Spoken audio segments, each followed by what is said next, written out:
Welcome to the Sporting Spotlight, of course, brought to us by Air Diffusion Australia, the greatest company for air conditioning here in Australia.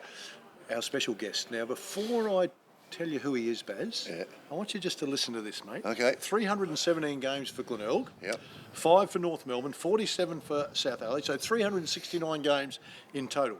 Premiership player at Glenelg, 3 times best and fairest at Glenelg, 2-time All-Australian. Yep. So he coached Glenelg to 2 premierships. He played and coached at South Adelaide. He was the Adelaide Crows inaugural coach, 91 to 94. Got him into a prelim final 2 in 3 years. You know how we're rebuilding and all that stuff. Don't worry about this, mate. This guy got him in there in 3. He's in 3 Hall of Fames. Glenelg Hall of Fame, SANFL Hall of Fame, and of course the big one, Australian Footy Hall of Fame. Yep. He also coached the Australian team twice too. So Okay. I reckon we're in pretty rare air with this bloke. Yeah, we are. Well, we are. And he's not shy about talking about himself either. So anyway, we'd like to welcome Graham Cornsey, our very special guest. Cornsey, how are you? I'm good, thank you. That was a bit of a I sledge. didn't coach the Australian team. I was Well, all-Australian coach. All-Australian coach. Yeah. Well, that's the Australian team, isn't it? Twice. Yeah, I suppose it is. Yeah. But never actually coached hands-on. Right. What you did just- do, just when by where time. we're talking about that, you coached in the state of origin, which is, to me, that's exactly the same as an All-Australian, because I've often wondered what you said, because some of the teams that you coach, mate, were just, you look at them and you go, whoa, hang on a minute. You just could put them in the room and go, right, go out there and win. No, it was more They than were that. fantastic players. We had. I was a good batch of players. Timing is everything. Malcolm Blythe will tell you timing is everything. But at the same time, we played and lost a lot of games against Victoria. So it was That's true.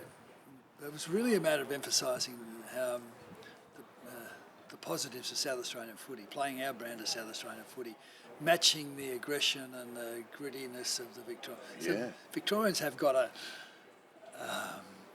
great football culture, but there's a grittiness about them. Well, there was then, it's very similar these days. So they played on heavier grounds. They were probably tougher. So we just had to match them in the toughness of the contest, and take advantage of the skills, because we played a more skillful game.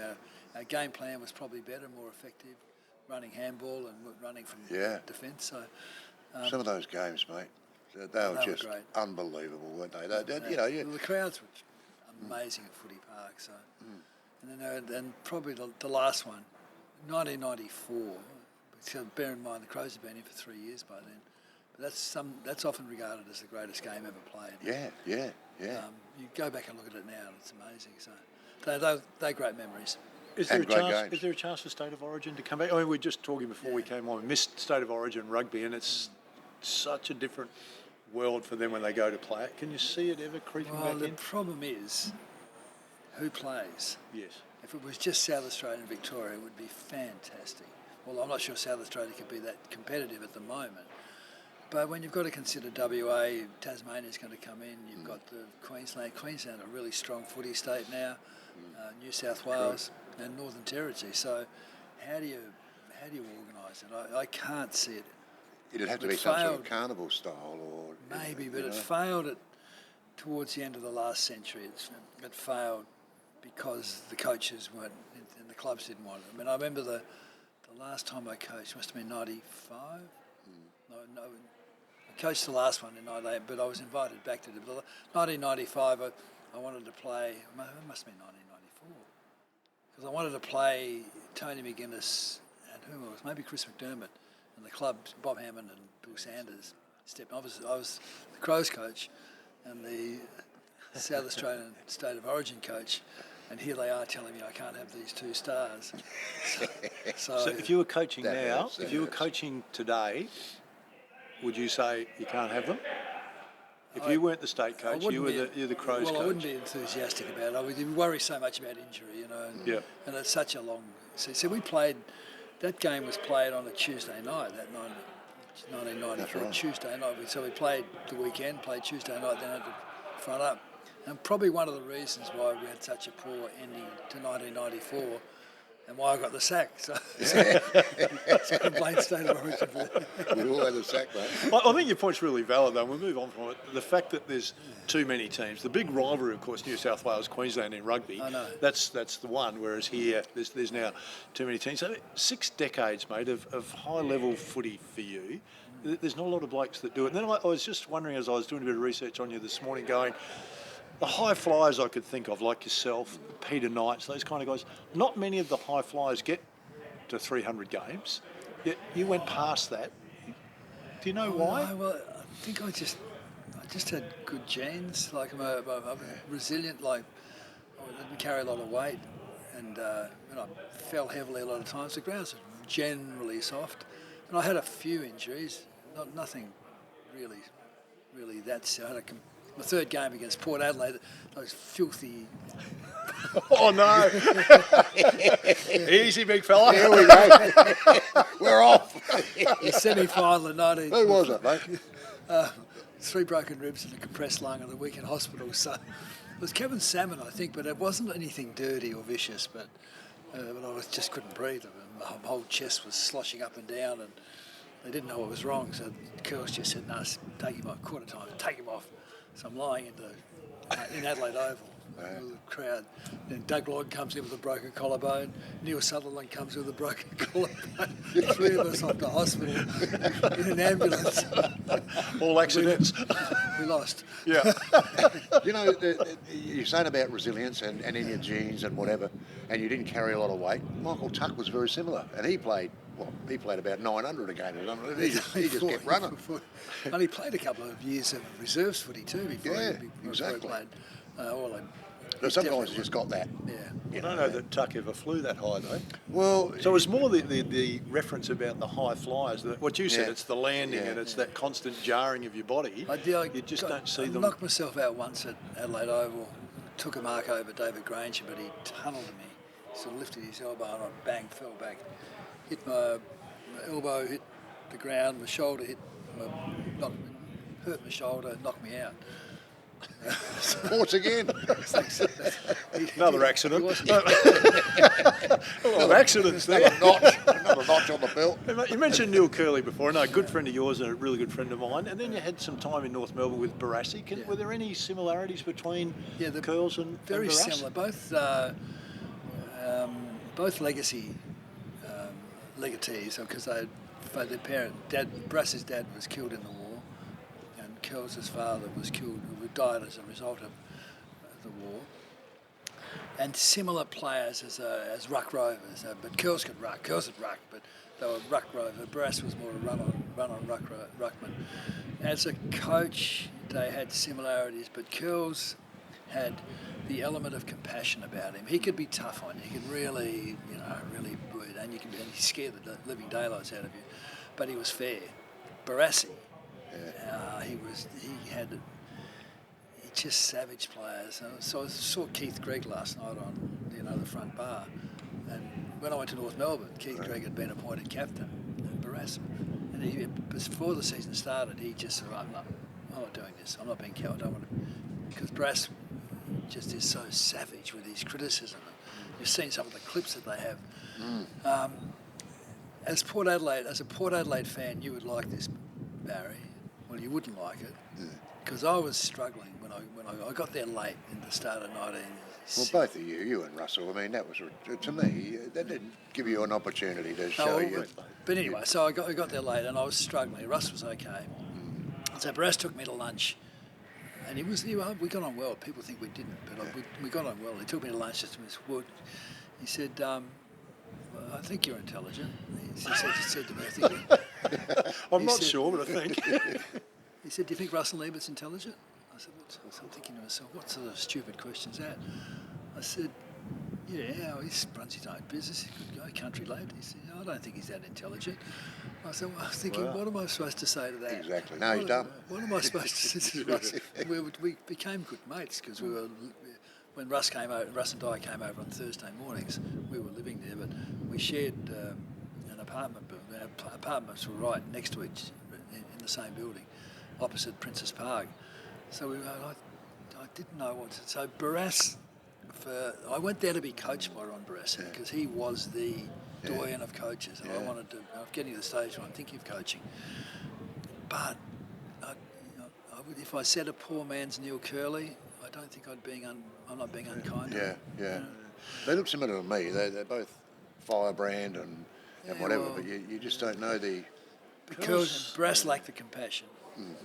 Okay. Girls definitely had that. Well, when he finished, when he got sick later in life, he was a happy, smiley sort of guy. And he was coaching Sydney when I was still coaching the Crows, so we had a bit of a relationship then. What was your travel arrangements to go to North Melbourne? Because we know that Russell used to go over there Thursday and come home. I moved over. But what had happened is we'd been coached by John Nichols, and it wasn't a great time at Glenelg. John Nichols was a great player, not a great coach in my opinion. I think the younger guys who he gave chances to might disagree with that.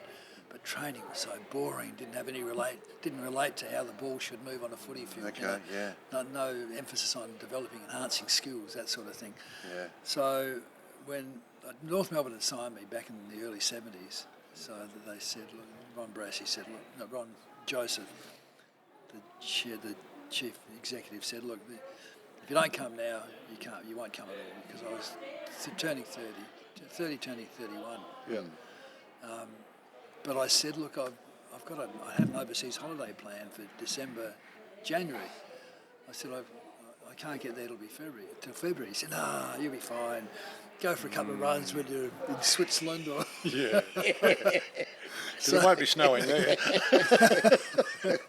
So we went to a place called Andorra, which is in the mountains, and I thought, oh my gosh, talk about altitude training, but I went snow skiing instead. So I got there late. I was behind the 8 ball. Played all right in a couple of trial games. I kicked 10 goals in one of the trial games, but that was against Canberra. So the first couple of games I was in the forward pocket. Blighty was starring. Yeah. But that squad at North Melbourne in 1979, I think is the greatest collection of football talent ever assembled. Yeah. If you took state captains, Brownlow medalist, McGarry medalist, Sandover medalist, best and fairest, you will not get a better squad. So if you didn't play well, if you didn't put your selection beyond doubt, there was somebody who needed an opportunity. So I played okay the first game. The second game we got beaten at Western Oval, so I got dropped. So I was running around and they played me centre half back in the twos under Ray Jordan, the assistant coach, who was Slug. He was a prick of a guy. Really nasty. Yeah. Hated South Australians. Just like we hate Victorians. He hates. But I think he might have been a bit worse though. I mean, we Did don't like Victorians and sporting wise, but. Did you play cricket against him? Yeah, no, I didn't play against him, but he was one of the coaches of the Victorian side when we played. No. KG, he was a mean KG man. played against him. He said he was But everybody Anyway, played so KG. I was in and out. I played 5 games, had a couple of good games, but then went back to the twos, and I was starting to get playing as a rucker over. I was just starting to get into form, and then I got called up to play full forward against Hawthorn in Sydney on a Sunday. First time I'd ever done it on a Sunday. I'm playing on Kelvin Moore, and we got beaten. I kicked 1 goal, but didn't. So they called me in on the Monday and said, look, we're going to drop you this week. It's getting towards the end of clearances. It hasn't really worked out for you because Pam, the mother of Chad and Kane, had moved over. She was pregnant with Chad. So they realised that was proving, there was some difficulties there. We hadn't really settled. He said, if you want to go back before clearances close, we won't stand in your way. So I thought about it. So I made the decision to go back and said, so they bought me for $50,000 and sold me back for 25. So I was working. But there's an interesting appendix to this, I guess. So my last game was in the twos for North against St Kilda at Moorabbin, and I played really well. I was just running into form. Phil Baker was playing full forward in the twos, did his knee in the twos. Okay, Phil Baker, snakebone, big high fly, full forward. Good player, Phil. Yeah, he's a good player. Blighty's playing full forward in the A grade, so showered, come off, played well sitting up in the stand, watching the league team. Blighty does his knee. So Phil Baker and Blighty both did their knees on the same day. So Ron Josephs came running up and he said, you can't go back. I said, right. Too late. I said, Too late. you're committed to come back. Yeah. So Ron Joseph always said, we laughed about it afterwards. He thinks, had I stayed, they might have progressed a bit further. I would have probably settled in. But I came back, and Neil Curley, to his credit, that's why I love him. I was back 1 week, and he put me straight back into the state team. We went to Perth, played against WA, beat them for one of the few times. And so I settled back into Adelaide. I don't regret going. It was a great experience and great friends. Could have great got Ron mates. for another paper bag. Eh? We were sitting up on the stand, another little paper I was bag. working with Russell Evert then. It was Motley and Evert. Russ was in, and obviously he's gone on the Thursday, back on the Monday. And at different stages, we started talking about his journey in commuting. Yeah. And I remember saying to him at the time, I said, mate, how do you reckon Cornsey's going? Yeah. He said, mate, these were his words, I think he's getting shafted. Oh, he said, because he can go. He can go, but they're not giving him a look because he's South Australian. I said, well, then how do you reckon you're going? And he did, in the end, there was that one final where he didn't get on. He said his zipper got stuck and he couldn't get his jacket undone to get on the ground. Yeah. Was he, at that time, so obviously and we respect anything that the great man had said. Yeah, yeah. Is he one of the most professional footballers you've ever come across? Absolutely, and I didn't realise till I lived alongside him. So we had a open door arrangement. We'd sort of go in, you wouldn't knock on the door, you just burst in, how you going? It was Friday night about 8 o'clock, I reckon, one night, 8 o'clock. And I just can't see what Russ and Di up, so I walked in, lights are out, and they're in bed. He's in bed at 8, and there was nothing sinister about that. But he was in bed at 8, so he got a decent night's sleep. Then he'd get up on a Saturday morning, we had a park opposite, and he'd be out there, working on his skills. Because he needed work on his skills. Oh, yeah. Oh, he's a great player. Great. Fantastic player. Great, just so sad he's gone, but that was a real eye-opener to me, because go to bed, I don't know, 9:30, no, 10:30 maybe. Yeah. But he was in bed at 8:30 and had to get that amount of sleep and preparation. I want to ask you about a couple of players. So talking to Curls when he was here, spent a lot of time with him. Peter Marker was one of the players that he always talked about, and he talked about him in this Barry Robran, Russell Ebert, couldn't separate him. And then Peter Marker. Yeah. Pretty close? Pretty close. He said Marker was the only one he thought could ever contain those two. Oh. Well, he was a great player. Ended his career ended too early with that dislocated, broken ankle. He was a Rolls Royce. I'm trying to think who he. Terrific player. He had a power and a acceleration about him. That's him. I can't remember taking much notice of the contest. So, yeah. Robin was different. Barry was different. Peter was different. Yes.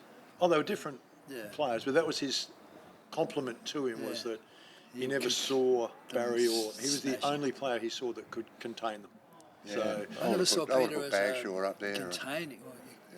or could go with them. Go with them. I think that's a better word. Go Yeah. with them, great player and powerful. Love the way he moved, Peter. It was an era of great players. Unbelievable time. Unbelievable. You mentioned Bagshaw, Rick Davies. Phil Carman was the next one down. If you had Phil Carman with his temperament, though, dangerous player, almost as dangerous as David Granger and Ray Hayes. Yeah. Jim Teal could do some damage too.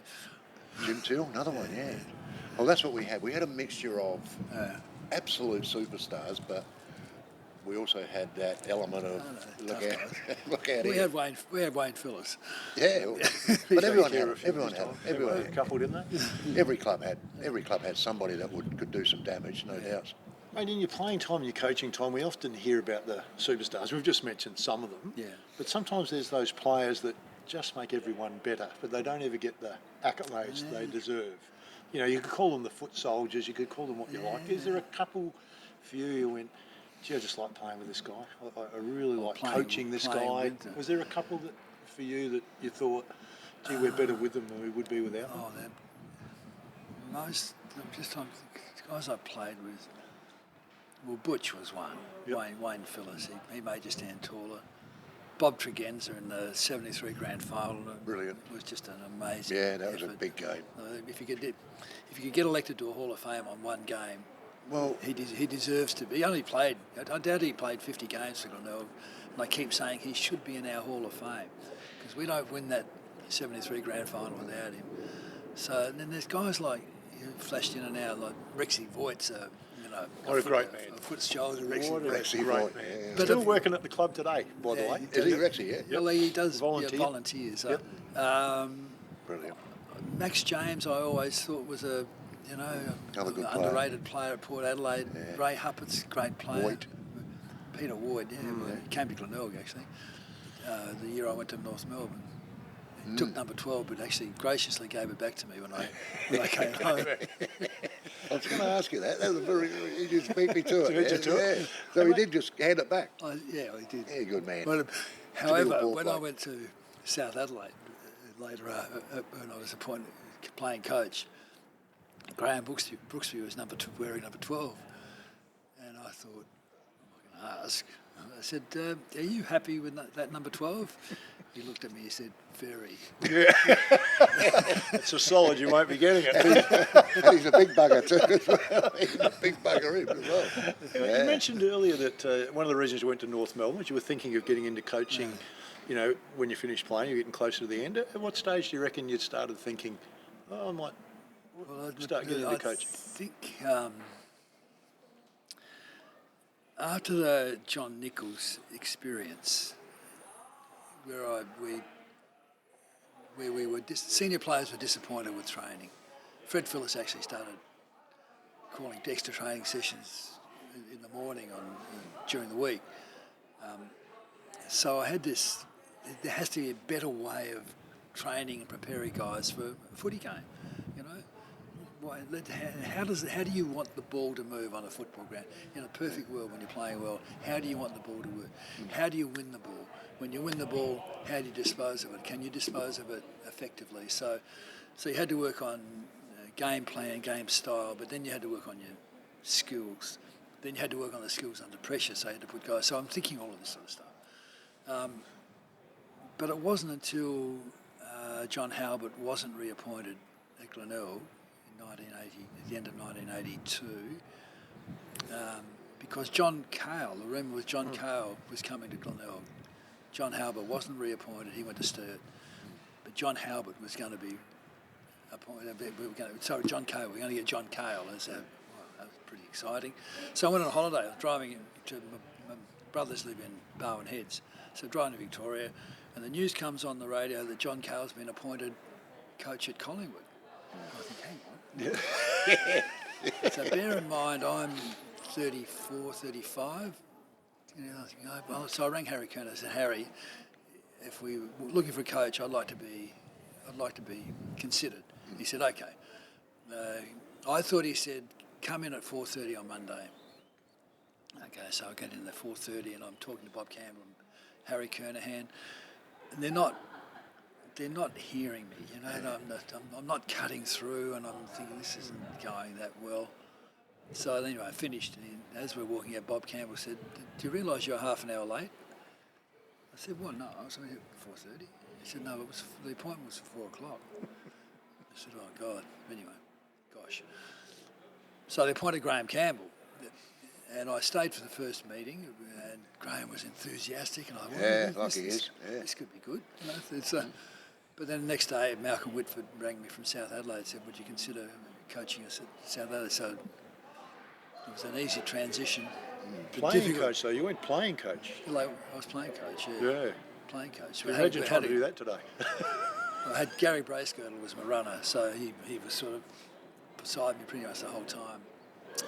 The hard part was leaving South Adelaide when Glenelg came 2 years later and offered to me to go back. And then... Hard but easy, Graham, in a sense. Well, no, it was hard because they were great guys and we had a great relationship. The club had struggled. They had an arrangement with their players. They'd only play 20 cents in the dollar or 30 cents in the dollar. So So I spoke to Curls. I said, what do I do? Because he'd moved clubs. He said, in the end, you've got to do what's best for you personally and your family. Glenelg's where your heart is. That's where your roots are. So I went back. Worked out all right. Couple of premierships. Yeah, it worked out okay. No pressure. Can we move on? Can we move on here? I want to move on to 1990. Well, I do. We'll get there. I just want to get this question in before we get there, because I know where you're going. That'll be the end of the interview once you get there. I heard a lot of coaches today compare war to footy. Yeah. You've served in Vietnam, mate. Yeah. And nothing but admiration for that. You've coached. Did you ever use the analogies? Definitely, yeah. Yeah. But it's not, the analogy is the relationship between teammates and soldiers. So camaraderie. Camaraderie. Yeah. Not everyone in the army is your mate. No. I mean, there's some real dickheads in the army. Absolutely.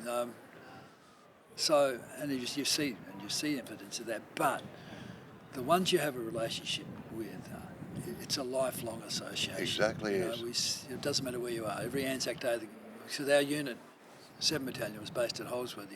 It was raised in Sydney. So most of the guys I serve with are in Sydney.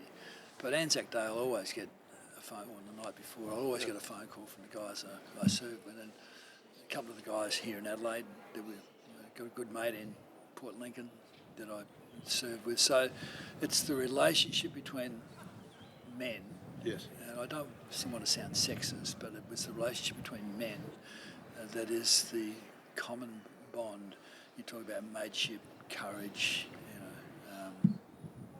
sacrifice. Yeah. All those things are related, except you don't make the ultimate sacrifice in footy. You sacrifice, limbs and muscles, but you don't make the ultimate sacrifice. But it's, and I've been asked to speak since. And Mark Williams asked me to come and speak to Port Adelaide before their Anzac Day game. Yes. And Alistair Clarkson asked me to speak to the guys at North Melbourne on Zoom. And Phil Walsh asked me to go down and speak to the. So I often talk about that. Yeah. I mean, and I say,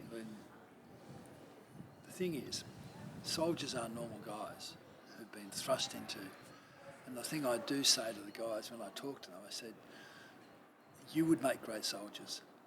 Footballers, I remember the First World War, the whole first 18 of St Peter's College all enlisted straight away. Brave men, decorated. We're sitting there talking to a group of footballers. I know you would make great soldiers. You would be great soldiers. And on Anzac Day, that seems to resonate. So yes, there's a decided similarity. I want to know, you're in the infantry. Yeah. My experience in the Nasho, when I got called up, you had a choice after your training. Yeah. So you could pick 3. Don't go here. Don't go there. Because I was lucky. I had a brother who was in before me, and he said to me, he told me to pick artillery. That's what he said, because you become a 9-mile sniper. I can shoot you, but you can't shoot me. Yeah. That's what but you get 3 choices. Yeah. Did you have 3 choices? It's a sad story, Barry.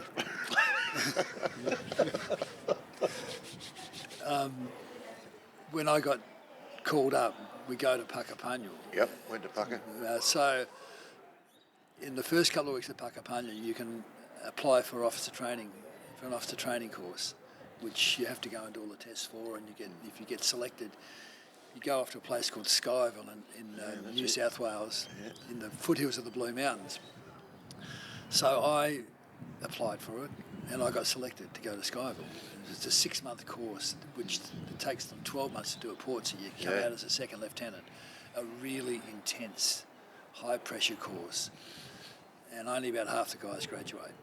So I got through the whole course. So halfway through the course, they're sitting down, and they ask you to nominate which corps you'd like to go if you don't graduate from Skyville. If you graduate from Skyville, you're almost always assured of getting your choice of corps. Whichever way you want. So we're sitting down, and we weren't taking it seriously. About four or five of us said, where would you go if we didn't graduate? And so, well, why wouldn't we go to Vietnam where you don't pay tax, you get a combat allowance, That'd be terrific. you get a war service loan. Yes. Yeah. Well, who's next going? 7 Battalion's going. So 5 of us put down 7 Battalion, not thinking. So the week before graduation comes, and I'm not sure because I'd stuffed up a navigation exercise. I'd lost my rifle on another luckily found it, went back and got it, but the word got back to the guys controlling that. That's not good. That I'd left my rifle behind, but anyway. Moderately I don't important like in the war. I don't like that. The trouble is I was carrying the radio, and we'd stopped to have a rest on the radio. It was really bloody heavy. And so off we went. It was in the Blue Mountains. We're climbing up. Where's my rifle? Sorry, and Barras was asking you before about whether Russell was smart. Okay. So I was with a guy called Les Bogue. He said, "Oh my God, Les was a real warrior." I said, "Oh my God, back." So we found it where we'd been. But we stuffed up navigation. We arrived at this point. We were supposed to be 0 Alpha. This is Delta Bravo. I can't remember what the call sign was. We're at point A. Delta Bravo, can you see me? Negative. Negative. Well, you're right there. Oh, I'm having a good day. So I lost my rifle. Got lost. Anyway. Infantry, here I come. So the week before graduation, we'd been fitted for our uniforms, and everyone had done the marching out parade. The drill that we did was amazing. You know, the marching and the drill that was unbelievable. But I got called into the CIOs and said, "No, we're not. We're cutting you." And I realised why. I was immature. Stuffed up on the route march. You know, we did an 11-day exercise, finished at midnight.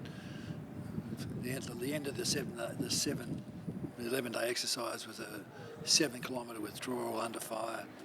Then we got on a truck driving up there, and they turned off a fire truck. It's midnight, and all of a sudden we're in an ambush because they have blanks and explosions going off. Yeah.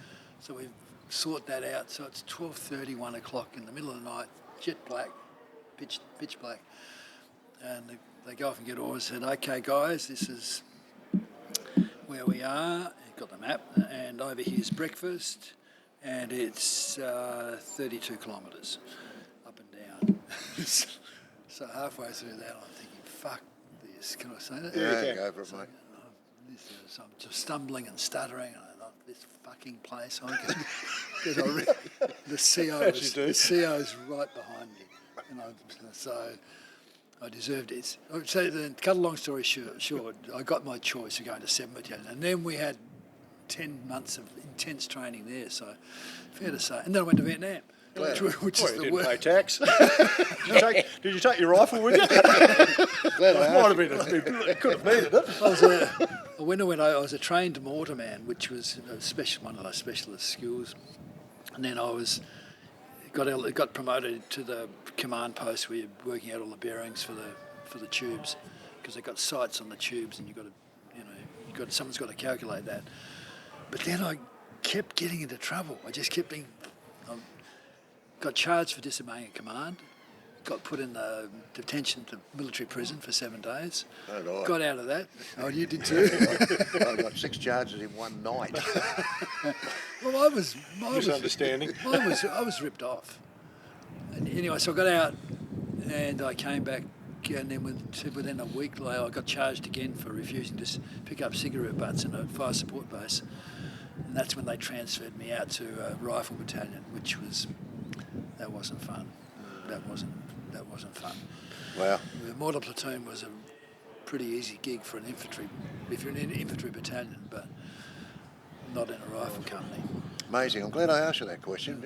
When I was reading up this morning, and I knew that you had gone to Vietnam, but I saw infantry, and I thought, I can't see Graham going in. All right, you got 3 choices: infantry. Right, I want infantry. I want to be over there right up the front. It was just stupid.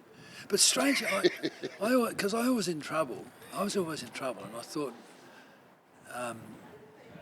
and the CO, when the last charge he heard me on, he said, he looked, I'm standing there, attention, no belt, no hat, and he said, no, you again, Private Corns.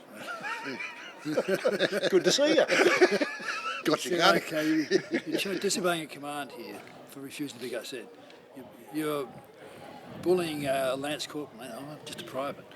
He said, you're nothing but a bully, Private Corns. He said, you want to pick on somebody, pick on me. We'll go out the back of the tent now. You can have it out with me if you want it. That's the boys. And I'm thinking, he's a little fat guy. He's a colonel. Yeah. And he's challenged me to. I think, Don't do it. What's going on here? I'm thinking, no, shit, he must be a Golden Gloves boxer. Exactly. Got a couple of boys out the back. He said, do you want to do that? My mind's racing. No, sir. So within half an hour, I was in his Bell helicopter, chop it out to a landing zone in the middle of the jungle, and all these guys come racing out with black camouflage on. I've come out of the fire support base, and I'm the number 2 on the machine gun. And then within a day, the machine gunner's had an accidental discharge, and he's gone back to camp. I've had to take over the machine gun. Haven't really trained as a machine gunner. And that's the one they shoot first. He's the one. That's the one they're after. The reasoning behind it was the machine gun's harder to lose than a rifle. And it's 3 times as heavy though. Plus you got all the belts of ammunition. Yeah, I'm glad you asked. Yeah, I'm glad I did too. So do you want to go into 1990? I just want to go. I do. I want to start there because It's getting a bit chilly here, but okay. It was a tumultuous time for footy in SA. Yeah. You stole the licence from Port Adelaide. Oh yeah. Right. I just want to know, mate, how tough it was for you as the coach to just walk into an AFL. Here we go, Graham. Here's your squad. Away you go. You got nothing. You got nothing really. I never saw it as tough. I never.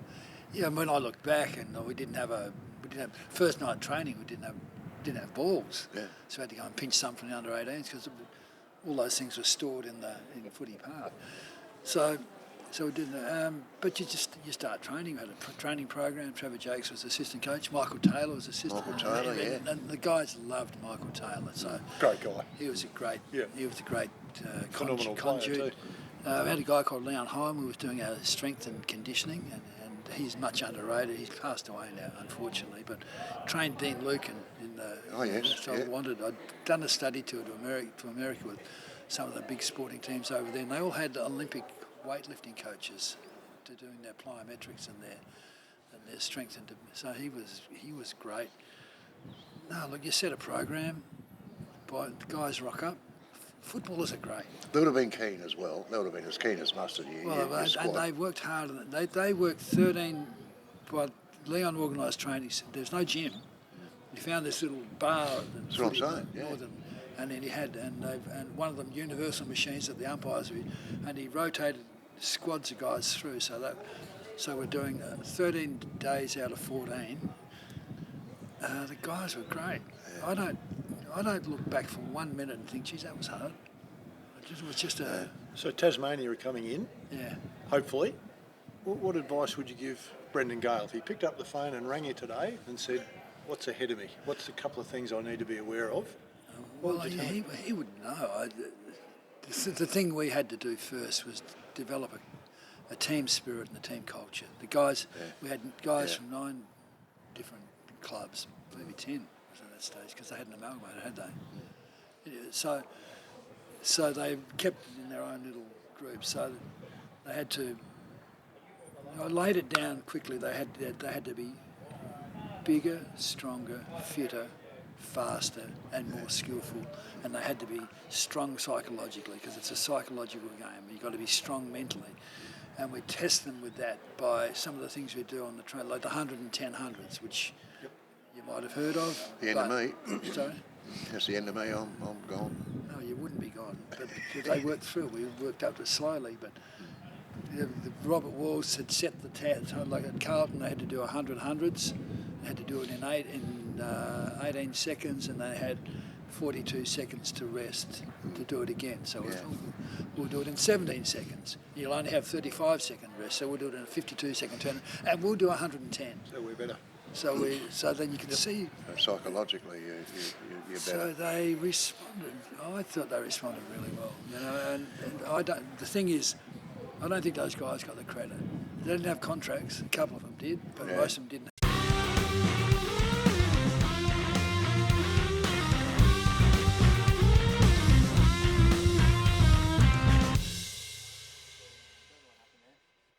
Right. That's okay. Go for it. Well, we So- can finish up whenever you want. Whenever you're ready, back to where you were. Sorry about that. Yeah, piece of cake. So that time in So the players 1990. didn't get enough recognition. And No, then we played. I And we agree. played. Had a couple of trial games. Then we played pre-season games. Won a couple. And had that trial game against Essendon. 42,000 people. So they're off and running. Guys were contracted. Mark Bickley was the last one on. He was always going to be dropped off, but he kept hanging in there. And we won our first game against Hawthorn. Which was an amazing game, an amazing night. I was on the boundary line that night, Cornsey. I know. And I remember going back up to the people upstairs, to the callers, saying if anybody ever says to you that AFL footballers are soft, you tell them they're crazy. Because that was the bump on McDermott and Brereton and someone else all Deer. I think it was Deer. hit Was it on the Deer? wing. Was it Deer? Can't remember who it was, mate, but the reckon it noise was Deer. that bump made, Knocked well, him out. just in front of me. Well, there's a funny story about it. You're Oh. too cold to hear it. No, go for it, mate. Go on, go for it. So it's, Dermot Brereton is reported for knocking Chris McDermott Yep. out. Okay. Neil Curley is our football manager. Can you imagine Curls? Curls wanted to be. He wanted to be coach. He wanted to be coach. So I'm allowed to swear, aren't I? Yep. Okay. Absolutely. So Monday, Dermot Brereton's been reported. In the Adco hut, Curls and I had an office next door to each other. The walls were thin, so you could hear everything going on. And the reception is Neil Curley. There's what was the guy's name? John Hook.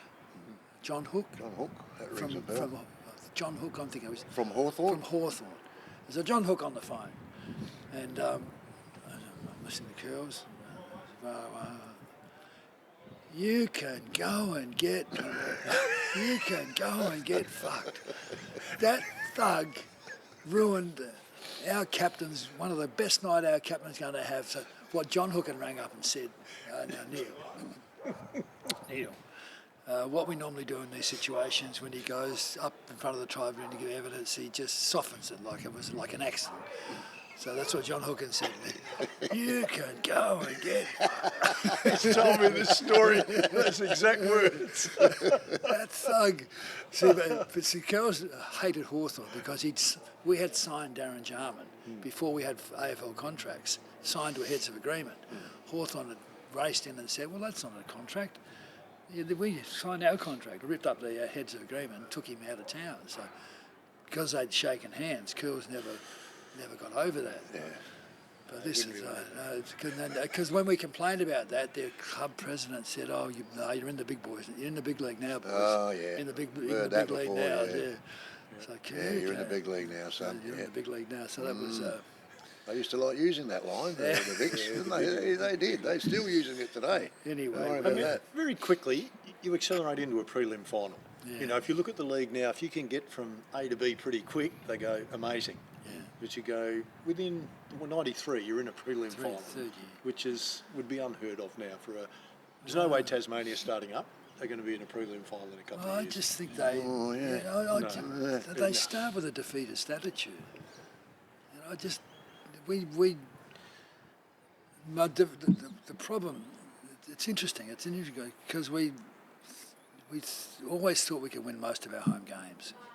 Psychologically, why can't we win our home games? Yes. State of origin, why can't we win? And then we'd win a home game.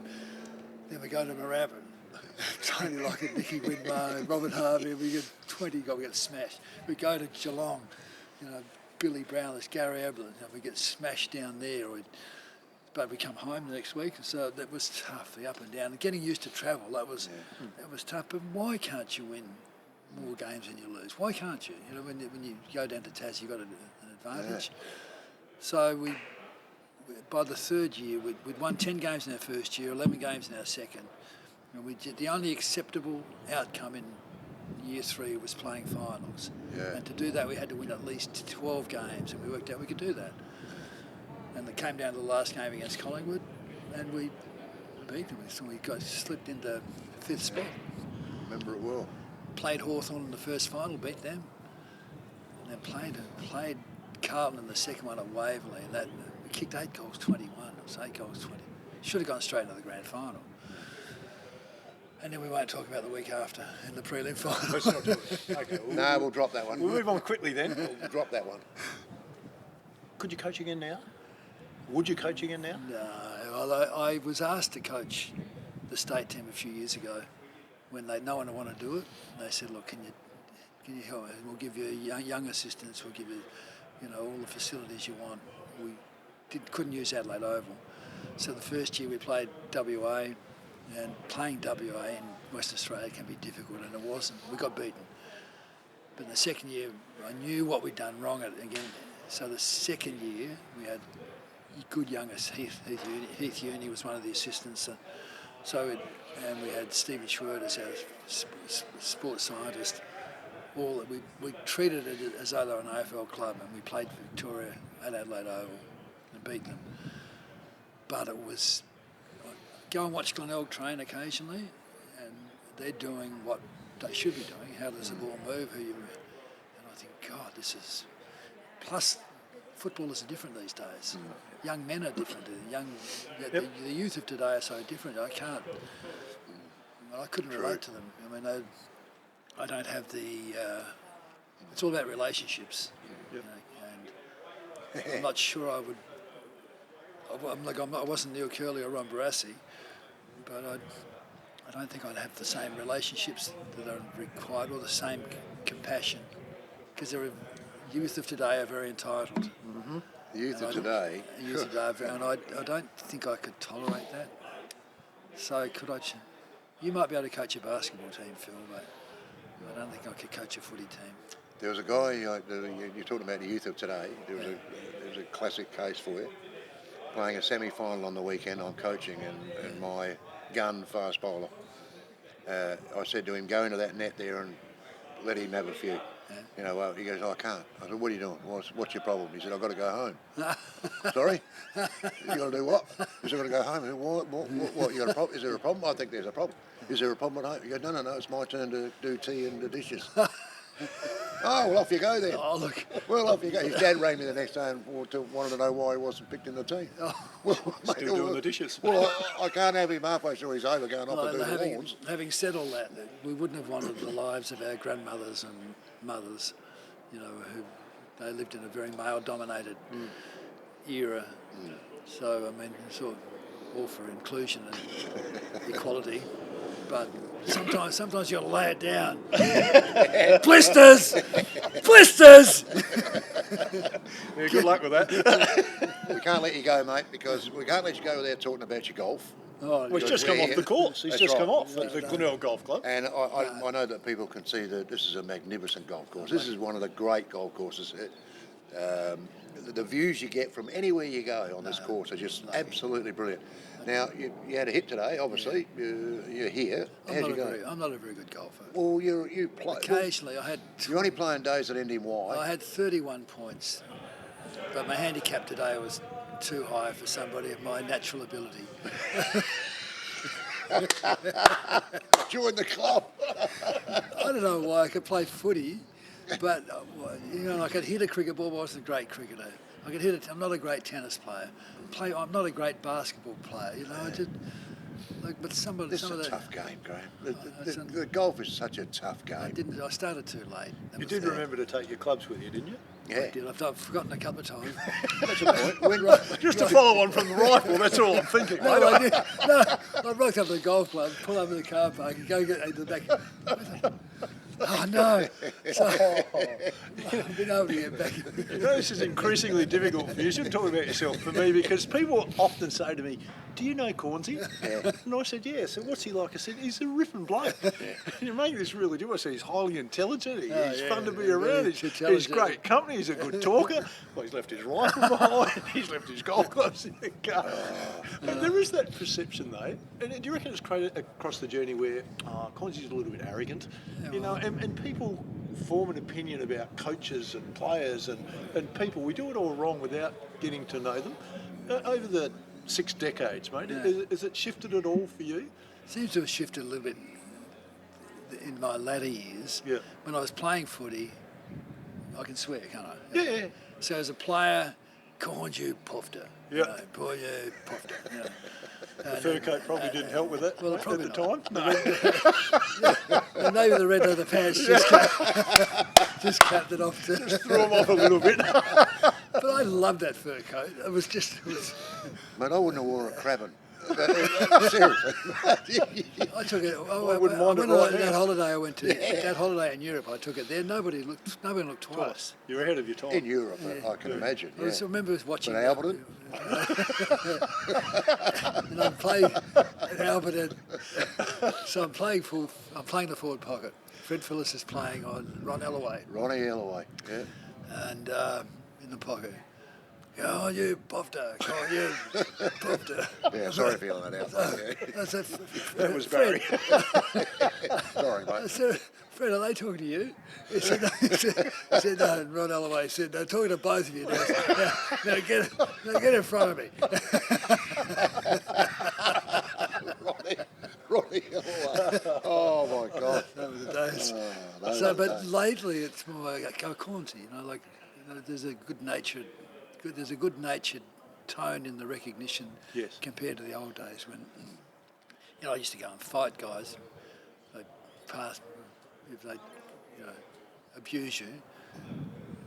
If they, one guy's really smart. If I pass you on Jetty Road, you're walking down the street and he's in the car, open window, called out, you know, abusive names, but then he got stuck in the traffic lights.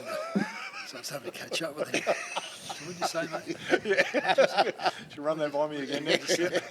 Bang. I said, do you want to go around the corner? I mean, he said, oh, no. I didn't mean it that much. Remember that commanding officer, mate, now tried to get you around the back, don't you? You've got to be careful where you're going. I still to this day, I was speaking to one of the platoon commanders just recently and told him the story. He said, no, he wouldn't have done that. He would have been too much. I tell you, he invited me around the back to have a fight with him. And the reason I said no, because I just assumed he was a Golden Gloves boxer. Some hard bugger, yeah. He's a colonel, mate, with a battalion behind the tent. That's what he is. Strange enough, for all the trouble I got in the army, a guy stopped me the other day. Said, I knew Doug Gibbons, your platoon commander in Darwin, and he did a sportsman's night one night, and your name came up. And he said, well, Graham Corns was one of the best soldiers I ever led. I said, he couldn't have said that. He could not have said that. So I was. Because there was another disobeyed commander. He didn't charge me. We were on patrol on this road outside of a village, and we had to go down. We had to disperse on the other side of the road because all these kids come through. And the kids used to try and get you for lollies out of our ration packs. And this little kid came up asking, I was about to give him one of the lollies out of it because they have lollies in the ration pack. And Doug Gibbons said, don't do it. Private Corns, don't do it. But I did it anyway. I gave this little kid a lolly. He said, okay, put yourself on report. But he didn't follow through when we went back to camp. So I thought, how can he be so complimentary about me as a soldier when I was always in so much trouble? Like Alan Aldenhoven, my great mate, he was a great soldier. You know, should have stayed in the army. The boxer, Alan Aldenhoven, if you know. Anyway, it was nice to hear, but I thought he... Yeah. Thanks anyway. Just to be nice. We need to let you go. You're off the course, mate. I forgot to mention too, OAM. Congratulations on that one. Yes, absolutely. Too, mate. So there's not much left to accomplish, really. Premierships. Maybe I could stay married, perhaps. Maybe a couple of birdies. That's a conversation for another time. Can't be good at everything. Graham Corns, our special We're guest. laughing. No, I think it's worth the conversation. No, It's not. it's just not worth the conversation. That's what it is. Anyway, it's been fun, guys. Thanks. Great to see you, mate. Good to see Good you, on you. mate. Thanks for Appreciate it. joining us today, mate. And thanks to the Glenelg Golf Club too, as well. They You know, looked they after us really well, mate. looked after us well. No, get out, mate. And we're going all the time. Like, share, subscribe. That really helps us out. Don't worry about what Bazz says. Like, share, subscribe.